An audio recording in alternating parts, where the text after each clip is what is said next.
Good morning everybody, my name is जाली जोशी। अभी तक मैंने आप लोगों को 2 टॉपिक कंप्लीट करा दिए, जिससे नेट पेपर के ये थर्ड पेपर है जो मैं आपको करा रही हूँ। इस पेपर को लाने का मेरा मेन मोटिव ये है कि आप लोग इन पेपरों को देखिएगा और इनके द्वारा आपको पता चल जाएगा कि मुझे किस टॉपिक को ज़्यादा पढ़ना है, किस टॉपिक को कितना कम पढ़ना है। और हाँ, ये सिलेबस के अकॉर्डिंग है, तो पूरा पेपर एक प्रीवियस पेपर है यूजीसी नेट का। और मैं जितने भी 2004 से लेकर 2024 तक जितने भी हमारे पेपर हो चुके हैं लाइब्रेरी साइंस के यूजीसी नेट के, वो मैं सारे सोल्व कराऊंगी इस यूट्यूब चैनल पर। अगर आप लोगों को मेरा प्रयास अच्छा लगे तो चैनल को लाइक शेयर और सब्सक्राइब जरूर करना। ठीक है, स्टार्ट करते हैं पहला क्वेश्चन। देखिए, पहला क्वेश्चन में ये पूछा गया है, which among the following considered as an informal channel of information communication. देखिए, जो हमारा यूजीसी नेट पेपर होता है उसमें 2 पेपर होते हैं, फर्स्ट और सेकेंड। तो फर्स्ट और सेकेंड में जैसे हमारा आता है रिसर्च कम्युनिकेशन और आईसीटी, उसी तरीके से हमारा जो फर्स्ट पेपर होता है उसमें रिसर्च आईसीटी और कम्युनिकेशन। तो अगर आप लोगों ने ये टॉपिक कंप्लीट अच्छे से पढ़ लिए और दूसरा एक कम्युनिकेशन, तो इनसे क्या होता है कि हमारे ज्यादा ज्यादा नंबर आने की संभावना बढ़ जाती है, क्योंकि हमारा फर्स्ट पेपर में वही टॉपिक होता है, सेकंड पेपर में वही टॉपिक होता है। ठीक है, तो इसमें जैसे हमारा कम्युनिकेशन का चैनल पूछा गया है। ठीक है, किसी में मॉडल पूछा जाता है, किसी में हमारे ट्रांजैक्शन मॉडल पूछा जाता है, या वन लाइनर या टू लाइनर मॉडल पूछा जाता है। ठीक है, तो आप लोग कम्युनिकेशन के भी जो भी टॉपिक है उनको रिवाइज कर लेना, जबकि जो मॉडल्स हैं कम्युनिकेशन के मॉडल, वो भी एक बार पढ़ के जरूर जाना। ठीक है, देखिए स्टार्ट करते, इसमें क्या पूछा गया है कि informal channel of information communication. तो जैसे हमारी इनफॉर्मल एजुकेशन वो कहाँ पर आती है, informal channel of information communication, वो हमारी आ जाएगी इंडिविजुअल कॉलेज में। किसमें आ जाएगी, तो इंडिविजुअल कॉलेज में। इसका राइट आंसर क्या हो जाएगा हमारा, सी। अगला question, which one of the following is not correctly match. देखिए, इसमें कौन सा करेक्ट मैच नहीं है। जैसे बुक्स इन प्रिंट, तो ट्रेड बिब्लियोग्राफी हो गया। ठीक है, British books in print R R Walker के द्वारा, नेशनल बिब्लियोग्राफी आईएनबी के द्वारा। जबकि देखिए इसमें क्या राइट आंसर क्या है, बी। इसमें पूछा गया क्युमुलेटिव बुक इंडेक्स। देखिए, इसमें बुक पब्लिशर्स इंग्लिश लैंग्वेज नहीं है। क्या है, बुक पब्लिशर्स इंग्लिश लैंग्वेज नहीं है। ठीक है, तो इसका राइट आंसर क्या हो जाएगा, बी। अगला क्वेश्चन, यूआरएल। और देखिए, फुल फॉर्म से रिलेटेड एक तो हमारे फर्स्ट पेपर में और सेकेंड पेपर में फुल फॉर्म से रिलेटेड एक क्वेश्चन जरूर आता है। तो न्यू न्यू टेक्नोलॉजी जो हमारे न्यू न्यू लर्निंग है लाइफ साइंस में, ठीक है, सॉफ्टवेयर है, हमारे लैंग्वेज है, तो उनको एक बार रिवाइज कर लेना। दूसरा ये है कि वेब ब्राउजर वगैरह है, तो उनके फुल फॉर्म, ठीक है, वो भी एक बार रिवाइज कर लेना, जिससे कि हर एक जैसे जो पेपर कंप्लीट करा है उनमें किसी न किसी में एक न एक फुल फॉर्म आई है।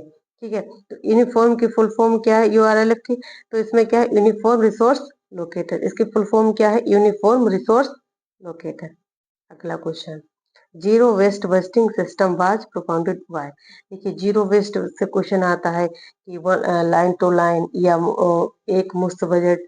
ठीक है, इस तरीके से क्वेश्चन आते हैं। इसे पूछा गया जीरो वेस्ट बस्टिंग सिस्टम। तो देखिए, जीरो वेस्ट बस्टिंग सिस्टम किसने दिया, तो पीटर फायर ने दिया था। कब दिया, तो 1970 में दिया था। ठीक है, अगला question, a series of recommend documents store on the internet is called. जो हमारे सीरीज इसमें पूछा क्या गया है, इसमें ये पूछा गया है कि a series of interconnected document store on the internet. Internet पर जो स्टोर हमारे होते हैं उसमें क्या बोलते हैं, वेब पेजेस। क्या बोलते हैं, वेब पेजेस। ठीक है, डोमेन नेम जैसे हमारा कोई वेबसाइट हो गई, तो वेबसाइट के पीछे हम डॉट कॉम लगाते हैं, डॉट ईडू लगाते हैं। ठीक है, तो इस तरीके से लगाते हैं, तो वो अलग अलग जिस हमारे जैसे कुछ शिक्षा से रिलेटेड हो गए, कोई हमारे व्यापार से रिलेटेड हो गए, कोई हमारे खुद के व्यापार से रिलेटेड हो गए, तो इस तरीके से वेबसाइट लिखी जाती हैं। अगला question, first all India conference of library 1918 was holded. तो इससे पूछा कि बड़ौदा, कलकत्ता, मद्रास, लाहौर, तो कहाँ हुआ था, लाहौर में हुआ था। कहाँ हुआ था, तो लाहौर में। अगला question, question number 7, if two citation are cited together cited together it is known as. जैसे हमारे जो साइटेशन एंड साइटेड टुगेदर अगर दो नाम से जाना जाए तो उसको हम क्या बोलते हैं, को साइटेशन। उसको हम क्या बोलते हैं, को साइटेशन। अगला question, question number 8, grey literature means, grey literature का मतलब क्या होता है? ऐसा हमारा डॉक्यूमेंट जो अप्रकाशित हो, जिसको जो प्रकाशित ना हुआ, उसको हम क्या बोलेंगे? Grey literature. तो the literature published by publish name grey literature नहीं। इसमें क्या है? The literature which is not published and is not available through normal books and selling channels. तो इसमें राइट आंसर क्या हो जाएगा? बी। अगला question, question number 9, the smallest unit of data is a database. देखिए, स्मॉलेस्ट हमारा data field record इस तरीके से आता है, तो स्मॉलेस्ट डाटा हमारा क्या आ जाएगा? फील्ड आ जाएगा। क्या आ जाएगा हमारा? फील्ड। ठीक है। अगला क्वेश्चन,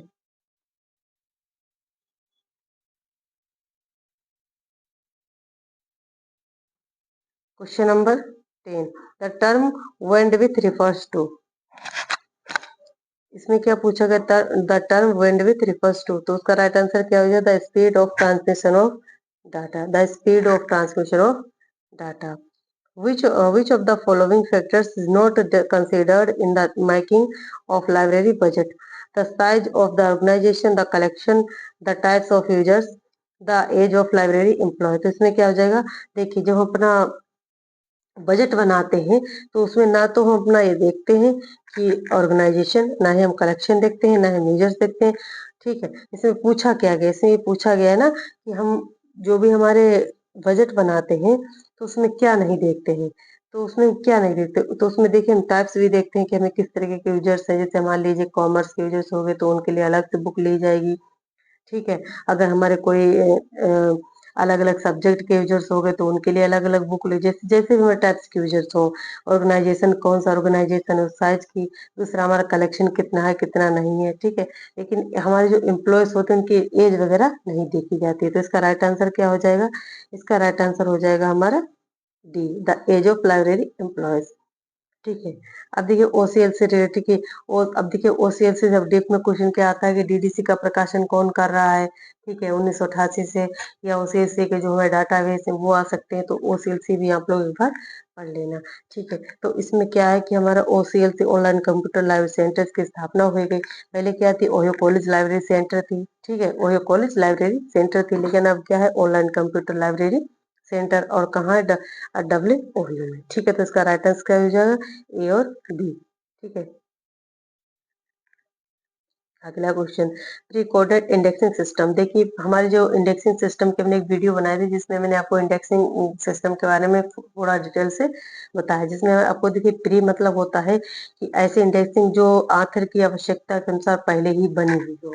ठीक है। जैसे हमारी जो भी इंडेक्सिंग होती है, बुक्स में हमारी बनी बनाई होती है इंडेक्सिंग, तो उसको बोलते हैं इंडेक्स। जबकि अगर जब कोई लाइब्रेरी अपनी अपनी आवश्यकता अनुसार या यूजर्स की आवश्यकता अनुसार कोई अपनी इंडेक्स तैयार करता है, तो उसको बोलते हैं पोस्ट कोऑर्डिनेट इंडेक्सिंग सिस्टम। अब प्री और पोस्ट में क्या आता है? तो प्री में जैसे हमारी चेन इंडेक्सिंग हो गई हमारी। ठीक है। चेन इंडेक्सिंग हो गई, हमारी पॉप्सी हो गई, प्रेसिज हो गई, ये हमारी क्या है? Pre coordinate indexing system. जबकि जो हमारे यूनिट टर्म है, यूनिट टर्म क्या है हमारा? Post coordinate indexing system. अब देखिए, जैसे हमारा यूनिट चेन इंडेक्सिंग किसने दिया था? हमारा रंगनाथन दिया था। पॉप्सी गणेश भट्टाचार्य ने दी थी। यूनिट टर्म मार्टिन ट्यूबे ने दिया था। प्रेसिज को किसने दिया? डेरिक ऑस्टिन ने दिया था। प्रेसिस को किसने दिया था? डेरिक ऑस्टिन ने दिया था। ठीक है। तो ये आप लोग इनको एक बार रिवाइज कर लेना। तो इसका राइट आंसर क्या हो जाएगा? इसमें प्री का पूछा गया, तो चेन है, पॉप्सी और प्रेसिज है, तो 1, 2 और 4। तो इसका राइट आंसर क्या हो जाएगा? सी। ठीक है। अगला question, ADONIS is a bibliographic database only, या न्यूमेरिकल डाटाबेस ओनली, या फुल टेक्स्ट डाटाबेस। देखिए, जो हमारा एडोनोस है वो क्या? हमारा फुल टेक्स्ट डाटाबेस है। ठीक है। वो क्या हमारा? Full text database. अगला क्वेश्चन, हाइपोथेसिस इज देखिए, अब हमारी हाइपोथेसिस से क्वेश्चन थोड़ा डीप में आते हैं, न्यूमेरिकल आते हैं, जैसे हमारे टेस्ट ऑफ हाइपोथेसिस। ठीक है। ये हमारी आती है कि उसमें कितने प्रकार के हमारे टेस्ट लगते हैं, सैंपल। ठीक है। वो आप लोग एक बार रिवाइज कर लेना, क्योंकि रिसर्च का फर्स्ट और सेकंड पेपर मिलाकर 10 क्वेश्चन तो आ ही जाते हैं। तो इनको अच्छे से आप रिवाइज कर लें, तो 20 नंबर आपके कंप्लीट हो जाएंगे। देखिए, हाइपोथेसिस इज क्या है? Solution of the problem. हाँ। दूसरा क्या? स्टेटमेंट ऑफ अजम्पशन नहीं, स्टेटमेंट टू बी टेस्टेड। हाँ। तो हमारा क्या हो जाएगा? ए और सी। तो इसका राइट आंसर हमारा क्या हो जाएगा? ए और 3। ठीक है। अगला question, the first library science school in the world was started. देखिए जो फर्स्ट लाइव स्कूल कब स्थापित हुआ, देखिए एक तो हमारा स्कूल ऑफ लाइव तो मेलविन डेवी के द्वारा स्टार्ट किया गया था, और दूसरा कहाँ स्टार्ट हुआ तो वो हमारा क्या होता, कोलंबिया यानी यूएसए में। ठीक है, तो इसका राइट आंसर हमारा क्या हो जाएगा, राइट आंसर ए हो जाएगा, राइट आंसर ए हो जाएगा। ठीक है, अगर आपको डिटेल्स में पढ़ना है तो डिटेल्स में मैंने जो पेपर सोल्व कराए हुए हैं वो आप लोग उनको पढ़ लेना, क्योंकि बच्चों की डिमांड ये थी कि मैम आप थोड़ा हमें क्वेश्चन क्वेश्चन प्रीवियस जो हमारे यूजीसी नेट का एग्जाम हुआ था वो हमारे करा दीजिए, जिससे कि हमें थोड़ा आइडिया लग जाएगा तो ज्यादा बेस्ट रहेगा। तो मैं बस क्वेश्चन क्वेश्चन आपको करा रही हूँ, बाकी डिटेल्स में अगर आपको पढ़ना है, डिटेल्स में जाना है, तभी आप मेरे क्वेश्चन जो पीछे वाले मैंने करा है उनको आप लोग देख लेना, लेकिन ये जरूर आप देख के जाना, क्योंकि इनसे आपको बहुत फायदा होने वाला है। ये प्राइमरी सोर्स, अब देखिए हमारे प्राइमरी सोर्स से आता है कि primary tertiary, primary secondary tertiary source से आता है कि हमारा प्राइमरी कौन सा है, सेकेंडरी कौन सा है, टर्सरी कौन सा है। इसमें आप लोग जरूर एक बार पढ़ लेना। ठीक है, देखिए इससे पूछा गया है थीसिस, पेटेंट, अब्स्ट्रैक्ट, प्रोटिकल्स यानी प्रोटिकल्स आर्टिकल। देखिए जो हमारे पहले के डाटा बने हुए जैसे थीसिस हो गए, पेटेंट हो गया, प्रोटिकल्स हो गए, आर्टिकल्स हो गए, न्यूज़पेपर हो गए। ठीक है, ये हमारे क्या है, कच्चे आंकड़े। और दूसरा यह है कि जब हमारे कच्चे आंकड़ों से मिलकर जब हमारे जैसे कोई हमने कोई बुक लिखने को होते तो सबसे पहले हम क्या करते हैं, उनका पेपर तैयार करते हैं। ठीक है, तो जब पेपर तैयार करते हैं तो वो हमारे क्या होते हैं, कच्चे आंकड़े। तो उन्हीं को हम क्या बोलते हैं, प्रथम डाटा यानी प्राइमरी सोर्सेज। और प्राइमरी सोर्स मिलकर जो हमारी बुक बनती है उसको सेकेंडरी सोर्स बोलते हैं। और बुक को जो मतलब जैसे इंसाइक्लोपीडिया ऑफ लाइफ साइंस इस तरीके से आता है उसको टर्सरी सोर्स बोलते हैं। तो वो आप लोग एक बार जरूर रिवाइज करके जाना। ठीक है, उनसे एक क्वेश्चन तो आपका जरूर आएगा। तो देखिए इसमें क्या क्या पूछा गया है, इसे पूछा गया है कि प्राइमरी सोर्स तो हमारा एक तो थीसिस हो जाएगा, पेटेंट हो जाएगा। अब देखिए इसमें अब्स्ट्रैक्ट प्रोटिकल्स दिया, अगर खाली प्रोटिकल्स दिया होता तो हमारा आ जाता है, लेकिन इसमें अब्स्ट्रैक्टिंग दिया हुआ है तो वो नहीं हुआ, जबकि प्रोटिकल्स और आर्टिकल्स हो जाए, क्योंकि प्रोटिकल्स भी प्राइमरी सोर्स है और आर्टिकल्स भी प्राइमरी सोर्स है। तो इसका राइट आंसर क्या हो जाएगा, A2 और 4। तो A2 और 4 राइट आंसर इसका हो जाएगा सी, A2 और 4। अगला क्वेश्चन स्टार्ट का question number 18। Shannon and Weaver are associated with. जो हमारे सैनन वीवर है उनका जो मॉडल दिया था वो किस तरीके का मॉडल था, देखिए एक तो मैथमेटिकल था, ठीक है, अत्यधिक गणितीय होने के कारण, और दूसरा क्या था, मॉडल ऑफ कम्युनिकेशन दिया था। कौन सा दिया था, मॉडल ऑफ कम्युनिकेशन। ठीक है, तो इसका राइट आंसर क्या हो जाएगा, राइट आंसर हमारा ये हो जाएगा। ठीक है, अगला question, question number 19। The decision to make or not to make an entry under a subject term is governed by the. अब इसमें क्या पूछा गया है कि decision, the decision to make or not to make an entry under subject term is governed by. तो हमारे क्या हो जाएगा, कैनन ऑफ शॉर्ट हेडिंग्स। ठीक है, यानी जुड़ा वाली कड़ी, कैनन ऑफ शॉर्ट हेडिंग्स।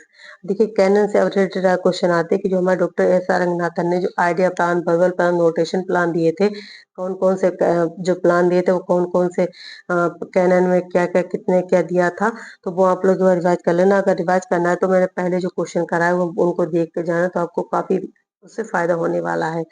ठीक है, तो इसका राइट आंसर क्या हो जाएगा, इसका राइट आंसर सी हो जाएगा। Span of control refers to, span of control refers to, इसमें क्या है, the number of subordinate to be supervised, the exercise stick control stop या duration over which the control is to be exercise, the area which is to be controlled. तो इसमें right answer क्या हो जाएगा, ए। ठीक है, क्योंकि इसमें पूछा गया इसमें वो control the number of subordinate to the supervised, तो इसका राइट आंसर क्या हो जाएगा हमारा ए। अगला क्वेश्चन, अजम्पशन एंड रीजन दिया हुआ है। Classification, classification is a tool for organization of knowledge will continue to persist. हाँ सही है, क्योंकि जो हम क्लासिफिकेशन करते हैं उसका टूल्स जो हम ऑर्गेनाइज के लिए, नॉलेज प्राप्त करने के लिए, कंटिन्यू चलाने के लिए पेस्ट करते हैं। तो क्या है, in the age of D, in the age of e documents classification and readment. तो इसमें हम क्या कर सकते हैं, अपने डॉक्यूमेंट को ये डॉक्यूमेंट पे मैंने उसको क्या कर सकते हैं, आगे भी बढ़ा सकते हैं। इसमें राइट आंसर क्या हो जाएगा, राइट आंसर हमारा ए हो जाएगा। राइट आंसर क्या हो जाएगा हमारा, ए हो जाएगा। ठीक है, दोनों सही है। अगला क्वेश्चन, देखिए इसमें अजर्सन रीजन भी दिए हो तो अजर्सन रीजन के भी क्वेश्चन आप लोग पढ़ना, क्योंकि डिटेल्स में तो अजर्सन रीजन के ही क्वेश्चन आते हैं। Collection development should be judiciary done, हाँ, इसमें क्या दूसरा इसमें पूछा है कि almost library have limited resource. जो हमारी ऑलमोस्ट लाइब्रेरी क्या रखती है, लिमिटेड रिसोर्स, क्योंकि ऐसा रिसोर्स रखते हैं जिसकी ज़्यादा से ज़्यादा डिमांड हो। ठीक है, तो ये क्या है हमारा राइट आंसर, ये हो जाएगा। राइट आंसर क्या हो जाएगा, दोनों का राइट एक्सप्लेनेशन है। ठीक है, अगला question, no single library connect all the demand of the users, resource sharing is the need of the day. ये भी राइट आंसर है, क्योंकि इसमें पूछा गया no single library connect to all demands of the users. जो हमारी single library है वो सभी यूजर्स की डिमांड को पूरा नहीं कर सकती, लेकिन अगर हम resource sharing is need of the day, क्योंकि रिसोर्स शेयरिंग जैसे एक लाइब्रेरी के पास अगर कोई नोट्स नहीं है तो दूसरी लाइब्रेरी को रिफर्स कर सकती है। इसका राइट आंसर क्या हो जाएगा, बी। ठीक है, अगला question, question number 24, library catalogue meet most of the approach to the of the users. इसमें क्या पूछा गया है कि the library catalogue meets more approach for the users. हाँ, the catalogue include all the details of the document. तो इसमें पूछ राइट आंसर सही है, इसका राइट आंसर क्या हो जाएगा हमारा, ए हो जाएगा, क्योंकि इसमें कैटलॉग इंक्लूड डिटेल्स, जो भी हमारे डॉक्यूमेंट की डिटेल्स होती है हम क्या करते हैं, कैटलॉग में इंक्लूड करते हैं। ठीक है, और इसमें क्या होता है, लाइव कैटलॉग में अप्रोच जो भी हमारे यूजर्स होते हैं वो क्या कर सकते हैं, उसमें देख सकते हैं कि उसमें पाठ का नाम क्या है, या टाइटल कौन सी बुक लेना चाहते हैं, वॉल्यूम कौन सी लेना चाहते हैं, वो आप टाइटल भी देख सकते हैं। तो इसका राइट आंसर क्या हो जाएगा, ये हो जाएगा। अगला question, question number 25, information can be obtained from several resources other than the libraries. Library science is narrow in scope than information science। तो इसमें देखिए पूछा गया है कि information obtain to several resource other than the libraries, or library science is narrow scope of information science. इसका right answer क्या हो जाएगा, डी हो जाएगा। ठीक है, इसका राइट आंसर क्या हो जाएगा हमारा, डी हो जाएगा। अगला क्वेश्चन, इसमें क्या पूछा गया है, इसमें पूछा गया है कि जैसे हमारे the catalogue code were developed in the order. देखिए अभी जैसे हमारा आया था ना जो ACR2 के बारे में आया था, इसी तरीके से देखिए ये भी क्वेश्चन आया हुआ है कि रूल्स के अकॉर्डिंग जो हमारे कैटलॉग कार्ड डेवलप्ड इन, और जैसे जैसे डेवलप हुए हैं कैटलॉग कार्ड उनको आपको अरेंजमेंट करो। ठीक है, तो रूल फॉर डिक्शनरी कैटलॉग, हमारा पहले रूल फॉर डिक्शनरी कैटलॉग हो जाएगा, फिर उसके बाद क्या आ जाएगा, एंग्लो अमेरिकन कैटलॉग कोड, फिर उसके बाद हमारा L rules for author, in title, entry और ACR। ठीक है, इसका राइट आंसर क्या हो जाएगा हमारा, सी। राइट आंसर क्या हो जाएगा, सी। अगला क्वेश्चन, क्वेश्चन नंबर 27, अगर आपको ACR2 के बारे में आपको ज्यादा इन्फॉर्मेशन चाहिए तो मैंने ACR2 की पूरी जो हमारे 100 क्वेश्चन होते हैं एमलीब एग्जाम में, तो डिटेल्स में मैंने समझाया है। अगर आपको उसमें देखना है तो आप उस वीडियो को जरूर देख लेना, क्योंकि मैंने पूरा डिटेल्स में सारे क्वेश्चन कंप्लीट कराए हुए हैं। ठीक है, मैं इसको बस एक्सप्लेन नहीं कर रही हूँ, बस इसको आपको दिखा रही हूँ कि किस तरह के क्वेश्चन आ रहे हैं, और क्वेश्चन आप लोग ये 10 ईयर्स के जो भी हमारे क्वेश्चन बनते हैं वो सारे में करो। ठीक है, देखिए इसमें क्या पूछा गया, विच of the correct sequence of the following is the chronological order of publication. इसमें क्रोनोलॉजिकल पब्लिकेशन जो हमारी क्लासिफिकेशन स्कीमें है कौन कौन सी थी, और अब आते हैं अपना 28 question, identify the development in library in, अब आते हैं अपना 28 question, question number 28, identify the development in following library software in correct chronological sequence। तो देखिए सबसे पहले हमारा क्या आता है, लिप्सिस, फिर संजय, फिर साउल, फिर स्लिम। तो इसका राइट आंसर क्या हो जाएगा, इसका राइट आंसर हो जाएगा हमारा सी। अगला क्वेश्चन,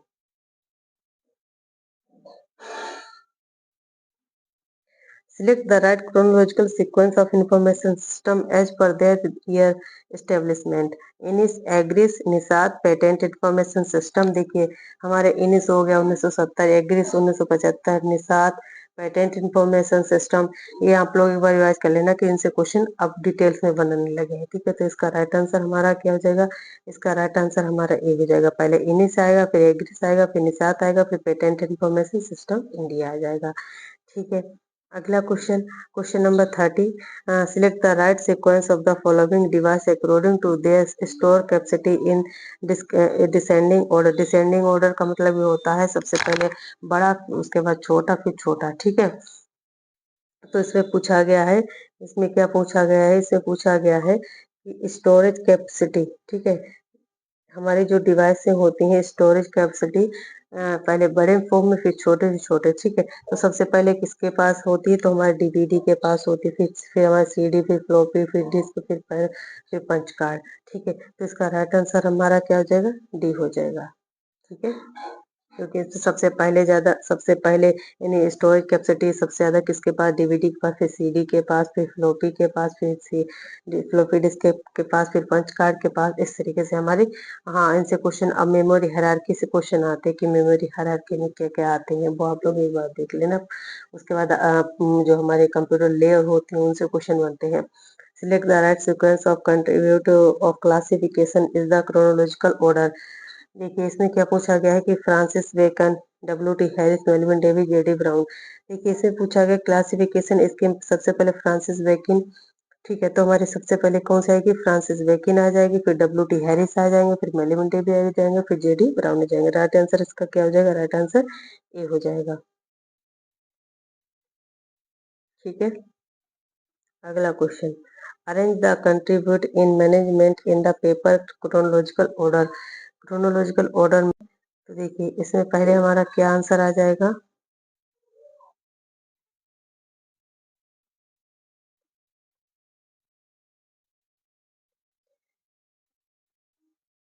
देखिए क्रोनोलॉजिकल ऑर्डर में लगाना है, जैसे पीटर डकर, हेनरी कांट, जिसका आवाज जोआन, ठीक है। तो अगर आ जाए जैसे हम इसको, इसमें क्या है कि इसमें जो हमारे पीटर डकर है, हेनरी कांट है, तो हेनरी फ्योल है, हेनरी हेनरी कांट नहीं है, इश्कावा है, कोरो इश्कावा, जुरान। तो इन्होंने पीटर डकर हो गए, हेनरी कांट हो गए, जेनन स्कोवा हो गए। तो पहले जिससे हमारी जो भी क्लासिफिकेशन, जो हमारे लाइब्रेरी मैनेजमेंट की पद्धति एमबीओ दिया था, ठीक है, पीटर डकर ने मैनेजमेंट बाय ऑब्जेक्टिव, इस तरीके से क्वेश्चन सबने अपने अपने दिए थे। तो वो आप लोग इसमें राइट आंसर वैसे दिया नहीं है सही, तो इसमें इसका थोड़ा डिटेल्स में थोड़ा डिलीट किया गया है। तो इसमें देखिए स्टार लगा हुआ है, और इसमें भी देखिए जैसे सीसीएफ हमारा 2 बार हुआ था, पहले 1980 84, फिर उसके बाद 1988। मार्क ओकावा 1966 में आया था। आईएसबीडी हमारा किसका प्रारूप है, हमारा मार्क का प्रारूप है, ठीक है, जो हमारा एसीआर 2 का होता है। तो इसमें राइट आंसर इसका क्या हो जाएगा, तो इसका राइट आंसर अगर सबसे पहले अगर पूछा जाए कि सबसे पहले कौन सा आया था, तो हमारा थ्री हो जाएगा, थ्री के बाद हमारा 84 4 आ जाएगा, फिर मार्क हमारा सबसे लास्ट में आएगा। तो इसमें मार्क का लास्ट में दिया ही हुआ नहीं है, तो इसमें इसका राइट आंसर गलत हो जाएगा, क्योंकि मार्क सबसे लास्ट में आया था, ठीक है। अगला question, question number, which of the following, Zipf's law, Lotka law, Bradford, Eugene Garfield. देखिए जैसे लोटका जैसे हमारा जी फ्लो है, तो वर्ड फ्रिक्वेंसी के लिए जी फ्लो जाना जाता है। भाई लोटका लो, तो ऑथर प्रोडक्टिविटी, जिसने ऑथर की ने कितनी प्रोडक्टिविटी की है। हमारा Bradford law, scattering of law आ जाएगा, यूजन गारफील्ड का अलग आता है, ठीक है। तो इसमें देखिए इसमें क्या क्या पूछा गया है, इसमें पूछा गया है का जीप्स लो, तो जीप्स लो का हमारा क्या हो जाएगा, वर्ड फ्रिक्वेंसी। जीप लो हमारा क्या हो जाएगा, वर्ड फ्रिक्वेंसी। लोट का लो हमारा क्या हो जाएगा, आंथर प्रोडक्टिविटी, ठीक है। और उसका ब्रेड फॉर लो तो हमारा क्या हो जाएगा, स्कैटरिंग। उसके बाद यूजिन गारफील्ड क्या हो जाएगा, इम्पैक्ट फैक्टर, ठीक है। इम्पैक्ट फैक्टर हमारा क्या हो जाएगा, गारफील्ड। तो इसका राइट आंसर हमारा क्या हो जाएगा, सी। अगला question, question number 35, Saul Vineet Sanjay slim. Saul किसने दिया, तो इनक्लिप ने दिया, तो एक का हो जाएगा 4, ठीक है, एक बार में ही मिल गया। उसके बाद विनीश हमारा किसने दिया था, यूनेस्को के द्वारा दिया गया था।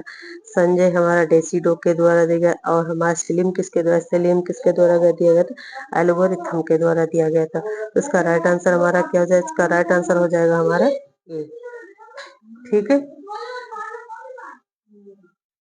अगला question, question number 36, Kothari commission, Radha Krishna commission, Mehtra commission और फैजी कमीशन।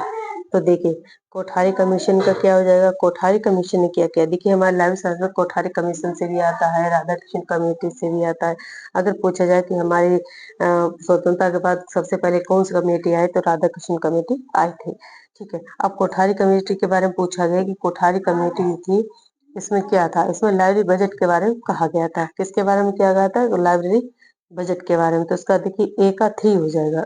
तो लाइब्रेरी बजट के बारे में क्या कहा गया था, लाइब्रेरी बजट के बारे में।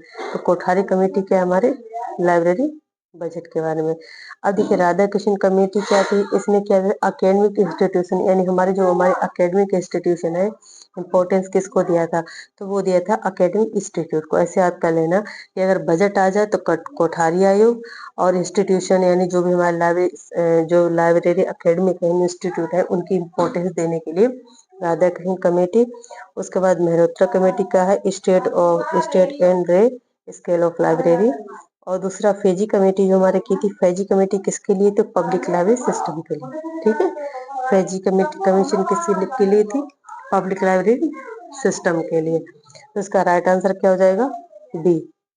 इसका राइट आंसर क्या हो जाएगा, राइट आंसर इसका बी हो जाएगा। ठीक है, अगला question, question number 37, translation service, information packaging service, document delivery service, library networking. अब देखिए इसमें पूछा गया ट्रांसलेशन सर्विस। तो ट्रांसलेशन सर्विस किसके द्वारा दी गई थी और उसको क्या कहा जाता है, तो ट्रांसलेशन सर्विस जो थी हमारे DRTC के द्वारा, documented research and training centre. ठीक है, तो इसमें क्या हो जाएगा, DRTC।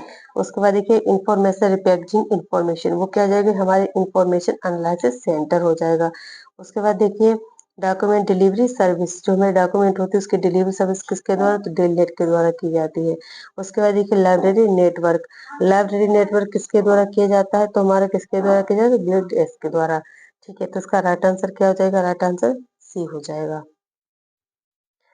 अगला question, question number 38, question number 38, question number 38 में क्या पूछा गया है, Z39.50 Z39.50, उसके बाद ISO 9999 यानी 9000।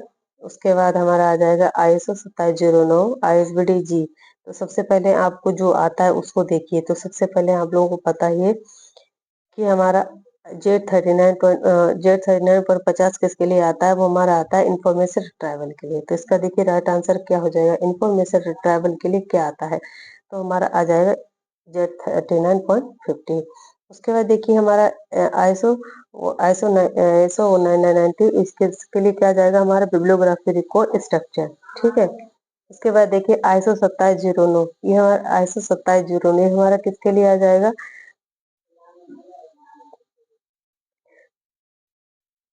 ISO 27 जो हमारा ISO 19 है वो किसके लिए आ जाएगा, हमारा क्वालिटी रिलेटेड स्टैंडर्ड के द्वारा आ जाएगा। ISO 2709 किसके लिए आ जाएगा, हमारा ISO बिब्लियोग्राफिक रिकॉर्ड स्ट्रक्चर के लिए आ जाएगा। ISBD जी किसके लिए आ जाएगा, तो हमारा स्टैंडर्ड फॉर डॉक्यूमेंटेशन डिस्क्रिप्शन के आ जाएगा। तो इसका राइट आंसर क्या हो जाएगा, राइट आंसर ये हो जाएगा। अगला question, question number 39, classaurus relative index thesaurus facet relation indexing. देखिए इसमें क्या पूछेगा, तो इसमें देखिए इसके जो किसने दिया था रिलेटिव इंडेक्स, किसने दिया था क्लासेस, किसने दिया था, वो आता है क्वेश्चन। तो देखिए सबसे पहले इसमें क्या आता है हमारा क्लासरस।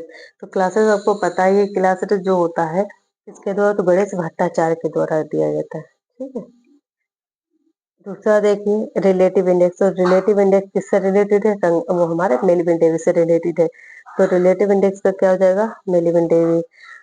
और क्लासरस कैसे हो जाएगा, गणेश भट्टाचार्य के द्वारा, यानी जी भट्टाचार्य के द्वारा।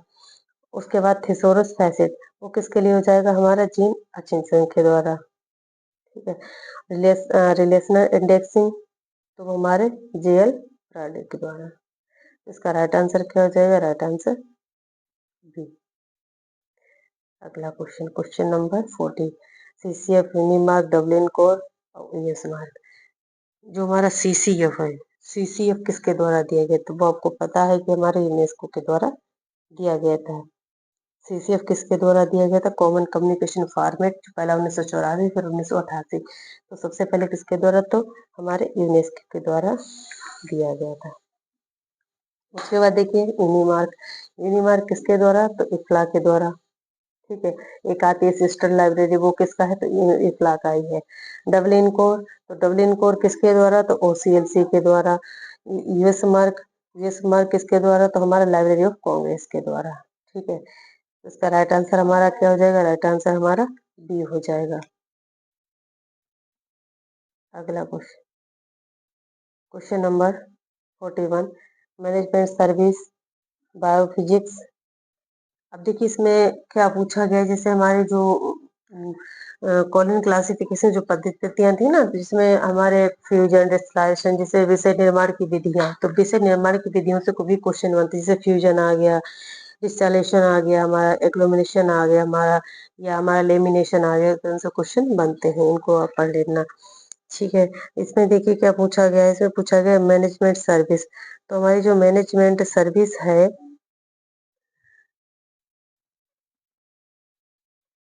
जो हमारी मैनेजमेंट सर्विस है, जो हमारी मैनेजमेंट सर्विस है वो किसके द्वारा दी जाती है? तो वो हमारी दी जाती है डिस्टॉलेशन। ठीक है, मैनेजमेंट सर्विस किस में आ जाएगी? तो डिस्टॉलेशन में आ जाएगी। उसके बाद देखिए बायोफिजिक्स, बायोफिजिक्स किसके द्वारा दिया है? तो फ्यूजन के द्वारा, क्योंकि बायोफिजिक्स या बायोलॉजी या हमारा आ जाए बायोकेमिस्ट्री। ठीक है, तो हमारा किस में आ जाएगा? फ्यूजन में आ जाएगा। उसके बाद गांधीयाना है, तो गांधीयाना किसके अंतर्गत आएगा? तो वो हमारे क्लस्टरिंग के अंदर आ जाएगा। ठीक है, उसके बाद लाइफ साइंस, लाइफ साइंस किसके अंदर? तो एग्लोमरेशन के द्वारा। ठीक है, तो इसका राइट आंसर हमारा क्या हो जाएगा? राइट आंसर ये हो जाएगा। अगला question, question number 42, Madras public library, west Bengal, इसमें जो हमारे लाइब्रेरी के जो अधिनियम थे वो पूछे गए। तो मद्रास सबसे पहले किस अधिनियम? तो 1948 मद्रास लाइब्रेरी एसोसिएशन। तो सबसे पहले फर्स्ट में क्या आ जाएगा? मद्रास 1948। वेस्ट बंगाल, तो वेस्ट बंगाल 1979। आंध्र प्रदेश, आंध्र प्रदेश कब आया? तो 1960 में आया था। और उसके बाद कर्नाटका 1965 में। तो इसका राइट आंसर क्या हो जाएगा? ए। अगला क्वेश्चन,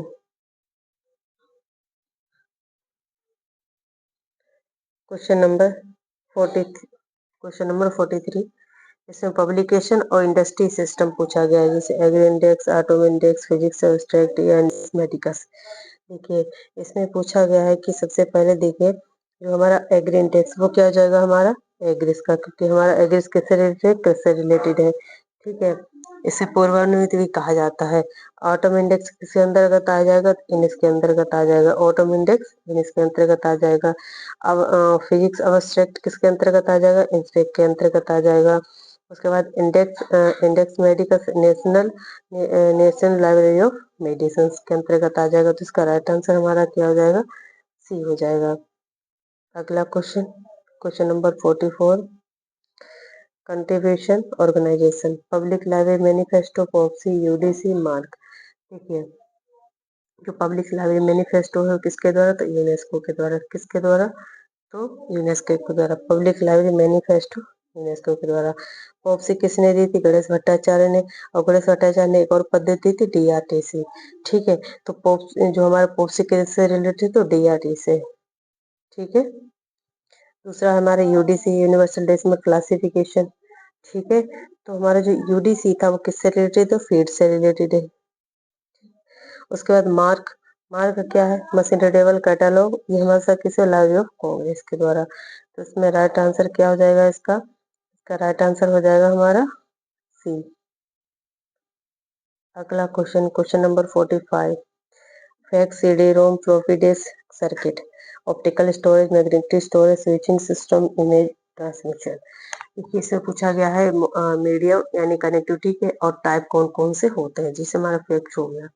तो इसमें कौन सा टाइप है इसका? तो देखिए सबसे पहले फैक्स हमारा क्या हो जाएगा? Image transmission, image transmission. दूसरा हमारा CD रोम, CD रोम किससे हो जाएगा? ऑप्टिकल स्टोरेज हो जाएगा। फ्लोपी डिस्क हो जाएगा मैग्नेटिक स्टोरेज से। सर्किट तो स्विचिंग सिस्टम। इसका राइट आंसर क्या हो जाएगा? ए।